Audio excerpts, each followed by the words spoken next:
So 696 crossed the English Channel on Monday. There was the bust of the big gang, which did slow things down a bit in July, but we're now back to where we were before. And what's clear is it's the Albanian gangs now in charge of the Channel crossings. Deeply unpleasant and very, very dangerous people. And utterly brazen, utterly brazen. In the past, we have seen one or two advertisements on social media for people to cross the English Channel.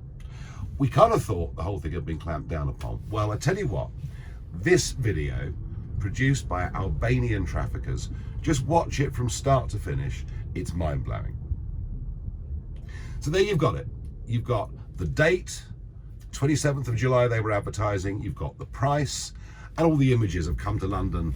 Isn't it wonderful? Well, unbelievably, a couple of days after that, they've now got, can you believe it, a summer sale. Yes, have a look at this. It's only £3.5 grand now to come to England. I guess if you're stuck in a very long customs queue in Calais and you desperately need to get home, there is at least a way you could do it. More seriously, how is this allowed? How is it that an ordinary GB News viewer can just go onto TikTok, find this information, easily find this information? How is it that Border Force, the Home Office, the police, how is it they can't find this? Because I tell you what, if any of you make a comment on any of the social media platforms that people don't approve of, you'll be suspended or perhaps even banned permanently. And we've got 1,000 police in the Metropolitan Police monitoring what they call hate speech, which means actually in most cases having an opinion. So how is it that criminal gangs can use TikTok and not get stopped? That is really worrying. What is even more worrying is we've got a vote going on at the moment amongst Conservative Party members, if they can sort the ballots out. I mean, they can't even get the ballots right. How can they run the country? But that vote's going on for our next Prime Minister. And if you look at what Truss and Sunak have said, they both believe in the Rwanda package. They want to make it even bigger. Well, how many have gone to Rwanda? 0. So multiply it by 10, and 10 times 0 is still 0.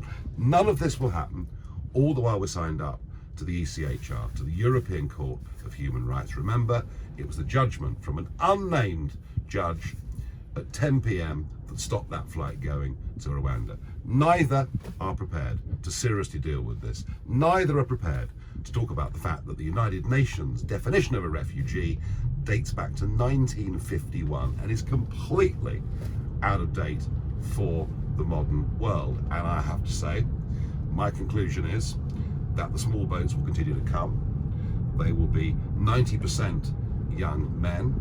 Hotels, private accommodation all over the country is filling up. Millions are seeing the impact of this in their towns. And worst of all, we've learnt that hundreds of them abscond.